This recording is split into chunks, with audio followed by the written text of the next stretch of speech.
Ayan, nilipat ko na sila. Ito na sila. Yung third batch. May bagong sisiw. Dito sila sa kulungan. Ayan, super cute, oh. Gutom yan. Nakain.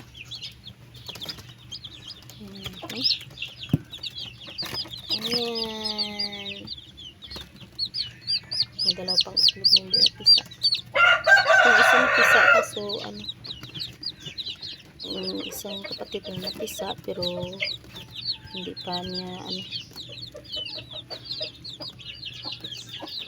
suka naman niya.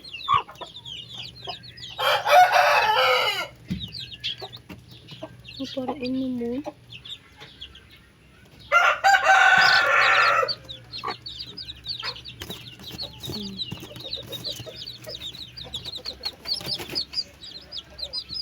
Ayan, super cute ang liit-liit nila. Iba siguro kasi 9 pero nakita ko na ng iba lumabas na sa ng mga itlog sa kanilang shell 9, tapos kahapon is 8 na sila talaga. Tapos hinintay lang na lumabas, nabitak yung tatlo yung hindi pa nabitak. Ipit na yun, mga ang isa pero kulang pa sa day siguro. Kaya naparin yung pang siyam.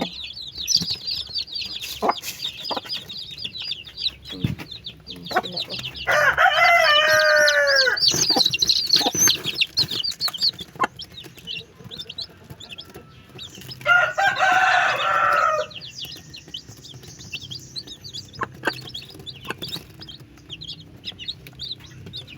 Tubig sila, tapos pagkain gusto itong kinakain ko.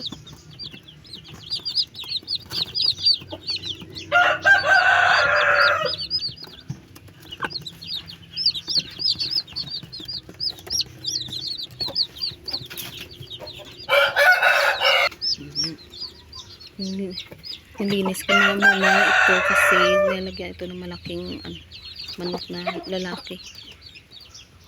Doon lang, hindi naman masyadong marumi. Lagyan ko lang ng linis ang sunrox. Basta pa yan eh, kaso lang umiiyak itong mga sisiw, bagong sisiw, kaya agad nilipat ko pagkatapos ko ng linisin ko. Sige, kain kayo dyan lagyan ko talaga yan para hindi yung pagkain